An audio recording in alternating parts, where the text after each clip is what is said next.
Hello, I am Sister Tootie Toot of the Musical Fruit. The more you eat, the more you toot. The more you toot, the better you feel. So eat your Tootie at every meal. Keeper of the holy fragrance, passer of the sacred wind, and bearer of the sacred chalice of reek.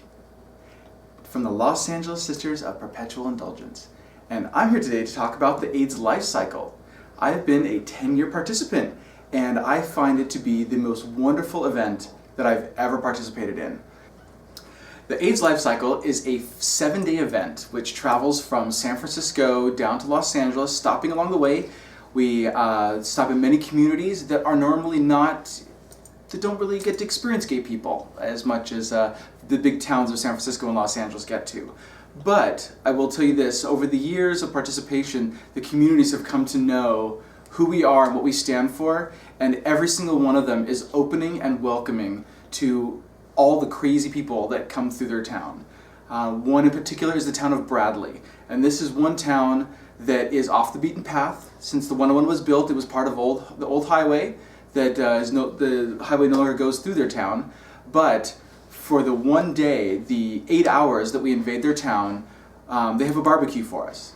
And with that barbecue, they're able to raise enough money to support most of their school's budget for the year. The town has no stoplights, it has a post office and a fire station. That's it.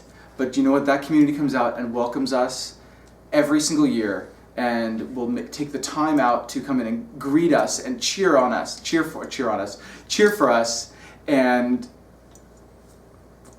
be the most welcoming people in the middle of nowhere. Their town is literally in the middle of nowhere.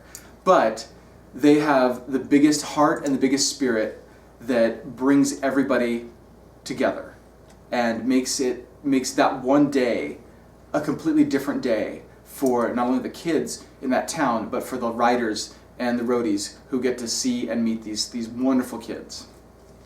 Through every community that we travel through on the AIDS life cycle, there are people that come out to greet us and cheer us on and thank us for the participation and for what we do.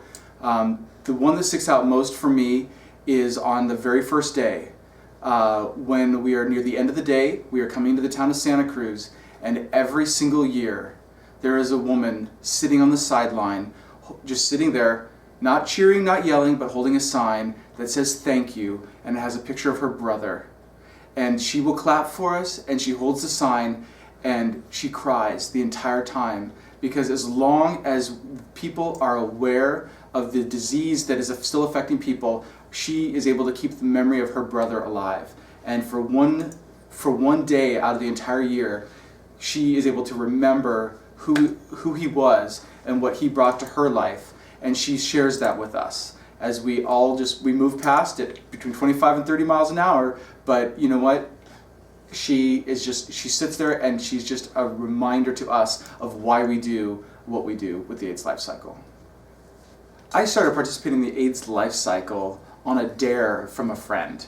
He said that I didn't have the guts to spend a week volunteering my time to just be a roadie helping out at an event.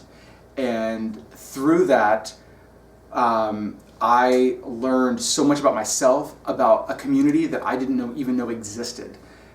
In and amongst our gay community is a community of just people that are so dedicated to getting rid of HIV and the stigma associated with it, but at the same time raising money and awareness for a very deadly disease that still affects us to this day.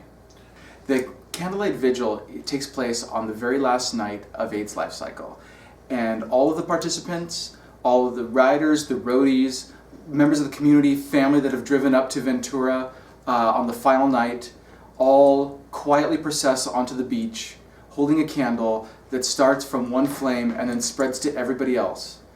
It is an organic event, not scripted. There is nothing that tells us what to do.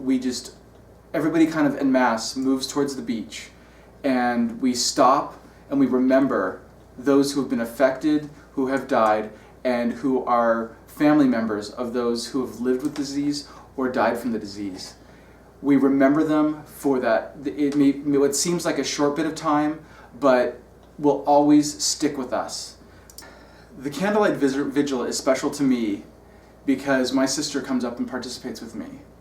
And she is one of the reasons why I participate in not only the AIDS Life Cycle, but the candlelight vigil. Because for the last 4 years, she has been there with me. And we do it together. And together, we are a stronger force for fighting HIV and AIDS.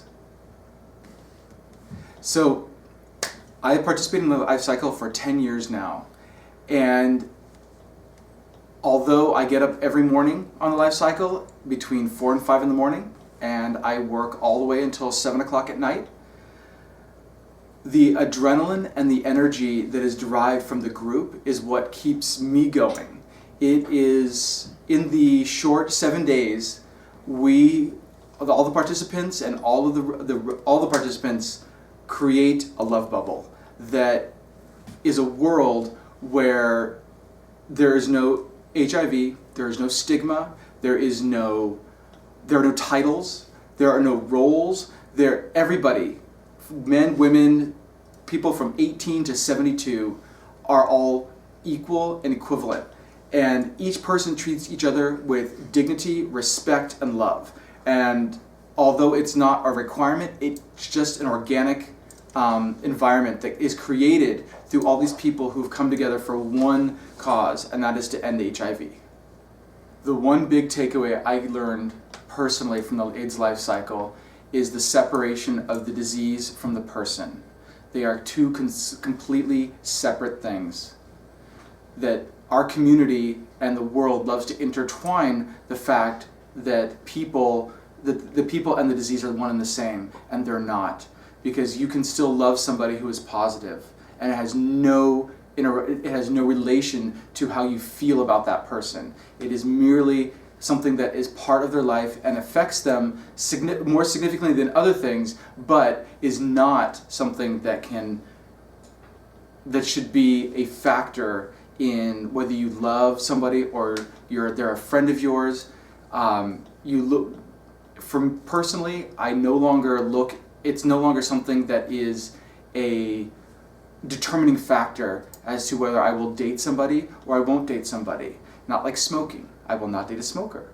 I will date somebody who's positive, because they are two separate things. You can get involved by going to AIDSLifeCycle.org and logging in and registering for the event, but also finding your family and friends that are registered and donating to their participation in the event.